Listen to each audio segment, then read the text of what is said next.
ओम श्री परमात्मने नमः। तस्य संजनयन् हर्षं कुरुवृद्धः पितामहः सिंहनादं विनद्योच्य शंखं दधमो प्रतापवान।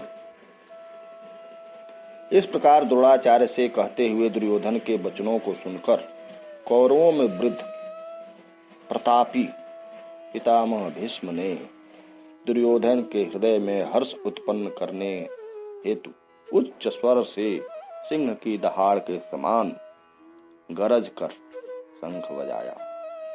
तथा शंखाश्च वीर्यश्च पड़वानक गोमुखा सहसैवाभ्यहन्यन्त सशब्दस्तु मूलोऽभवत्। इसके पश्चात शंख और नगारे तथा ढोल मृदंग और नरसिंह आदि बाजे एक साथ ही बज उठे। उनका वह शब्द बड़ा भयंकर हुआ। ततः श्वेतेर्हयैर्युक्ते महते स्यन्दने स्थितो माधव पांडवश्चैव दिव्यो शंखो प्रदत्मतो। इसके अनंतर सफेद घोड़ों से युक्त उत्तम रथ में बैठे हुए माधव और पांडव अर्जुन ने भी अलौकिक शंख बजाए। पांचजन्यम ऋषिकेशो देवदत्तम धनंजय पौंड्रम दधमो महाशंखम भीमकर्मा वृकोदर। ऋषिकेश ने पांचजन्य नामक शंख, धनंजय ने देवदत्त नामक शंख, वृकोदर भीम ने पौंड्र नामक महाशंख बजाया। अनंत विजयम राजा कुंती पुत्रो युधिष्ठिर नकुलः सहदेवश्च सुघोष मणिपुष्पकौ। कुंती पुत्र राजा युधिष्ठिर ने अनंत विजय नामक और नकुल तथा सहदेव ने सुघोष और मणिपुष्पक नामक शंख बजाए। कास्यश्च परमेश्वास शिखंडी च महारथ दृष्टदुम्नो विराटश्च सात्यकिश्च पराजिता। द्रुपदो द्रौपदेयाश्च सर्वशः पृथ्वीपते सौभद्रश्च महाबाहु शंखान दधमो पृथक पृथक। श्रेष्ठ धनुष वाले काशीराज और महारथी शिखंडी एवं दृष्टदुम्न तथा राजा विराट और अजेय सात्यकी, राजा द्रुपद एवं द्रौपदी के पांचों पुत्र और बड़ी भुजाओं वाले सुभद्रा पुत्र अभिमन्यु, इन सभी ने हे राजन सब ओर से अलग अलग शंख बजाए। सघोषो धातराष्ट्राणाम हृदयानि व्यदारयत् नभश्च पृथिवीं चैव तुमुलो व्यनुनादयत्। और उस भयानक शब्द ने आकाश और पृथ्वी को भी गुंजाते हुए धातराष्ट्रों अर्थात धृतराष्ट्र पुत्रों के हृदय को विदीर्ण कर दिए। अथ व्यवस्थितान् दृष्ट्वा धातराष्ट्रान् कपिध्वजः प्रवृत्ते शस्त्र संपाते धनुरुद्यम्य पांडव ऋषिकेशं तदा वाक्यं विदमा महीपते। हे राजन, इसके बाद कपिध्वज अर्जुन ने मोर्चा बांधकर व्यवस्थित रूप में धृतराष्ट्र संबंधियों को देखकर उस शस्त्र चलाने की तैयारी के समय धनुष उठाकर ऋषिकेश श्री कृष्ण से यह वचन कहा, हे अच्युत, मेरे रथ को दोनों सेनाओं के बीच में खड़ा कीजिए। अर्जुन उवाच सेनयोरुभयोर्मध्ये रथम स्थापयामि अच्युत। यावद्देता निरीक्ष्येऽहं योद्धुकामान् अवस्थितम्। यावद्देता निरीक्ष्येऽहं योद्धुकामान् अवस्थितम् कर्म्या सह योद्धव्यम् अस्मिन् रण समुद्यमे। और जब तक कि मैं युद्ध क्षेत्र में डटे हुए युद्ध के अभिलाषी इन विपक्षी योद्धाओं को भली प्रकार देख लूं कि इस युद्ध में मुझे किस किस के साथ युद्ध करना योग्य है, तब तक इसे खड़ा रखिए। यत्समानान् वैक्षेहं च यत्र यत् समागताः धार्तराष्ट्रस्य दुर्बुद्धे युद्धे प्रिय चिकीर्षव। और दुर्बुद्धि दुर्योधन का युद्ध में हित चाहने वाले जो ये राजा लोग इस सेना में आए हैं, इन युद्ध करने वालों को मैं देखूंगा।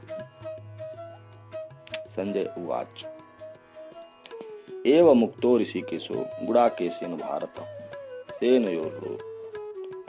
सेनयोरुभयोर्मध्ये स्थापयित्वा रथोत्तमम् भीष्म द्रोण प्रमुखतः सर्वेषां च महीक्षिताम् उवाच पार्थ पश्येतान् संवेतान् कुरुनिति।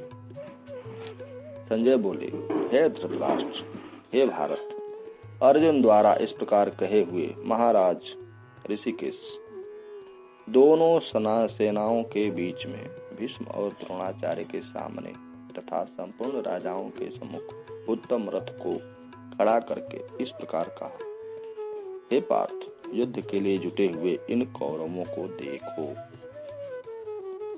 तत्रा पश्यत स्थितान पार्थ पितृनथ पितामहान आचार्यान मातुलान भातृन पुत्रान पौत्रान तथा। इसके बाद प्रथापुत्र अर्जुन ने उन दोनों ही सेनाओं में स्थित ताऊ चाचों को, दादों परदादों को, गुरुओं को, मामाओं को, भाइयों को, पुत्रों को, पौत्रों को तथा मित्रों को, ससुरों को और सुहृदों को भी देखा। तान समीक्ष्य स कौन्तेय सर्वान् बंधुन वस्थितान् कृपया पर्याविष्टो विषीदन्निदमब्रवीत्। इस प्रकार उन उपस्थित संपूर्ण बंधुओं को देखकर वे कुंती पुत्र अर्जुन अत्यंत करुणा से युक्त होकर शोक करते हुए यह वचन बोले। अर्जुन उवाच दृष्ट्वेमं स्वजनं कृष्ण युत्सुं समुपस्थितं सीदन्ति मम गात्राणि मुखं च परिशुष्यति वे पुथश्च शरीरे में रोमहर्षश्च जायते। हे कृष्ण, युद्ध क्षेत्र में डटे हुए युद्ध के अभिलाषी इन स्वजन समुदाय को देखकर मेरे अंग शिथिल हो रहे हैं और मुख सूखा जा रहा है तथा मेरे शरीर में कंप एवं रोमांच हो रहा है। गांडीवं संसते हस्ता त्वक् चैव परिदह्यते न च शक्नोम्यवस्थातुं भ्रमतीव च मे मनः। हाथ से गांडीव धनुष गिर रहा है और त्वचा भी बहुत जल रही है तथा मेरा मन भ्रमित सा हो रहा है, इसलिए मैं खड़ा रहने में भी समर्थ नहीं हूँ। निमित्तानि च पश्यामि विपरीतानि केशव न च श्रेयोनुपश्यामि हत्वा स्वजनमाहवे। युद्ध के विपरीत परिणाम का वर्णन करते हुए अर्जुन कहते हैं, हे केशव, मैं लक्षणों को भी विपरीत ही देख रहा हूँ तथा युद्ध में स्वजन समुदाय को मारकर कल्याण भी नहीं देखता। न कांक्षे विजयम कृष्ण न च राज्यम सुखान च किम नो राज्येन गोविंद किम भोगैर्जीवितेन वा। हे कृष्ण, मैं न तो विजय चाहता हूँ और न राज्य तथा सुखों को ही। हे गोविंद, हमें ऐसे राज्य से क्या प्रयोजन है अथवा ऐसे भोगों से और जीवन से भी क्या लाभ है। येषामर्थे कांक्षितम नो राज्यम भोगा सुखानि च तयमेव स्थिता युद्धे प्राणास्त्यक्त्वा धनानि च। क्योंकि हमें जिनके लिए राज्य भोग और सुखादि अभिष्ट हैं, वे ही ये सब धन और जीवन की आशा को त्याग कर युद्ध में खड़े हैं। आचार्या पितरः पुत्रास्तथैव च पितामहा मातुला ससुराः पौत्राः चालाः संबंधिनस्तथा। जो कि गुरुजन, पितर, ताऊ चाचे, लड़के और उसी प्रकार दादे, मामे, ससुर, पौत्र, साले तथा और भी संबंधी लोग हैं। एतान हन्तुमिच्छामि घ्नतोऽपि मधुसूदन अभी त्रैलोक्यराज्यस्य हेतु किम नु महि कृते। इसलिए हे मधुसूदन, मुझे मारने पर भी अथवा तीनों लोगों के राज्य के लिए भी मैं इन सब को मारना नहीं चाहता। फिर पृथ्वी के लिए तो क्या कहना है। निहत्य धात राष्ट्रान्न का प्रीति स्यात् जनार्दन पापमेवाश्रयेदस्मान् हत्वा अत्वेताना ततायिन। हे जनार्दन, धृतराष्ट्र के पुत्रों को मारकर हमें क्या प्रसन्नता होगी? इन आतताइयों को मारकर तो हमें पाप ही लगना है। तस्मान्नार्हा वयम हंतुम धातराष्ट्रान् स्वबान्धवान् स्वजनम ही कथम हत्वा सुखिनः स्याम माधव।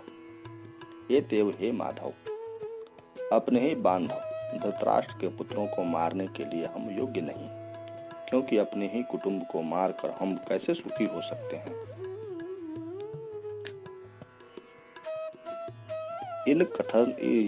इस भाव को प्रमाणित करने के लिए, पक्ष में तर्क देने के लिए अब आगे ये वर्णन करते हैं। यद्यप्येते न पश्यन्ति लोभोपहत चेतसा कुल क्षय कृतम दोषम मित्र द्रोहे च पातकम कथम न ज्ञेयमस्माभिः पापादस्मा निवर्तितुम कुल क्षय कृतम दोषम तपस्यते जनार्दन।